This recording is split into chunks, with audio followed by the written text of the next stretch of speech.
Hello everyone, in this video I will show you how to use Sumo Collision Visualizer plugin, which is an editor tool for Unreal Engine that helps you visualize and debug collision setups directly in the viewport using modes, mesh color tint, bounce display, and actor inspection. Without further ado, let's get started. Okay, so right now I'm in the Collision Visualizer demo map, which you can find in the content directory of the plugin. So since the Sumo Collision Visualizer is the editor tool, you can turn it on with two buttons. So the first one is over here. If you go into the left top corner, over here you get the selection mode, and under here you can find the collision visualizer. So this is how you can turn it on, but also you're gonna have eye icon over here, so you can turn it on with this button as well.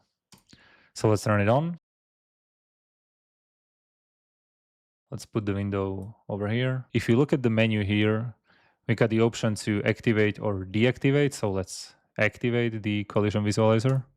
And now you can see that everything has some overlay color. At the left top corner in the viewport, you're going to find the legend. You have here the mode, the style, mesh tint opacity, and basically the colors, which represents a collision channel. So for example, world static has blue color, world dynamic green color, and so on. So this way easily you can find out what's the collision type for each object. However, if you would like the effect to be used only on the selected actor, you can scroll down to filters, and over here we got the only selected actors. So if I turn it on and I select something, you can see that it's only working for the selected actor. Okay, so first of all, guys, I'm gonna show you some visualization settings and filter settings, and then we're gonna jump onto the modes. For the display category, we got here the visualization style. We got three options here: bounce only. If you tick bounce only, all you're gonna see is the bounce of the object with the proper collision channel color. Okay, then we got the mesh tint only. Now we don't see the bounce, but we only see the color on the object itself. And the last option is like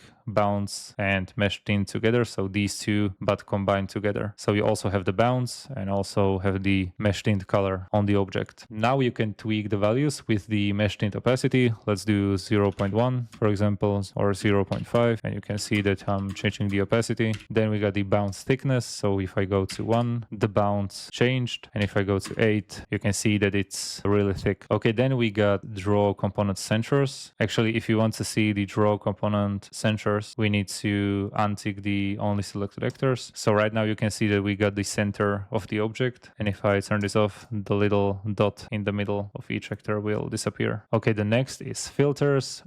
So we got the option to determine if we want to show static meshes. So since I have only static meshes in the world, now everything disappeared. But also you got the option to show skeletal meshes, shape components. Then you can ignore hidden actors, and as I already mentioned, you can use this effect to only selected actors. Okay, in the HUD, you can show and hide the legend. If I click on something, in the left bottom corner, you get the actor summary. So you can see what you have selected and how much components is being visualized right now. And the last but not least is the component labels, which is very useful, I think, but it's the nameplate over here in the middle. And then we got the colors, so you can also customize the colors. Okay, now let's jump to the modes. So first mode that we have here is the object type mode. So in this mode, we can very easily find out what is the object type of the collision that component is using. The next mode is response to channel. So now we are seeing the response to pawn channel. If the color is red, it means that the component is blocking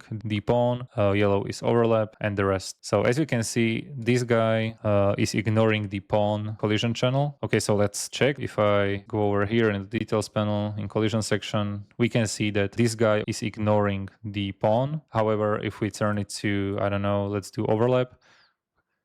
As you can see, now the color changes to yellow since we have changed it to overlap. And basically you can choose any of the collision channels. The next visualization mode is collision enabled. So now we are tracking that if we even have the collision enabled on the objects. So again, in the legend, blue color is query only, so only the overlaps. Then we got physics only, the yellow color, and the green color is query and physics collision enabled mode. And also we got the option here for no collision. Let's try it again. So this guy over here has the query only. Let's change it, for example, to physics only.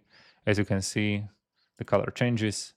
And if we use like for example, no collision, then the color changes again. Okay, and the last but not least, the preset visualization mode. It's visualizing the preset itself. So what preset are the objects using? The colors for each preset is generated automatically, but if you click on the actor, you can see that this is set to custom. If I go here, this is block all dynamic, and this one is using the physics actor preset. Okay, another very useful thing is the selected actor inspection over here, which lets you very quickly inspect the actor, and over here you get all the informations about the actor itself. If I click on this cone, you can see that actor name is cube2, what is the class, how many primitive components do we have within the actor, and basically anything you need to know about the actor collision. Okay, and last but not least, you have the option to save settings. For example, if I change the mesh tint opacity to, I don't know, 0.1 and the thickness to 1, and I'm gonna use the save settings button when I close this and open it again, you can see that it's holding the values. The values have been saved. Okay guys, thank you so much for watching. That's gonna be it for this tutorial video. Please, if you have a minute or two, I would really appreciate if you would leave a review. I would be extremely happy. And if you want support, have questions, or you want to join our amazing community, feel free to join our Discord server. Thank you guys so much for watching, and see you in the next tutorial.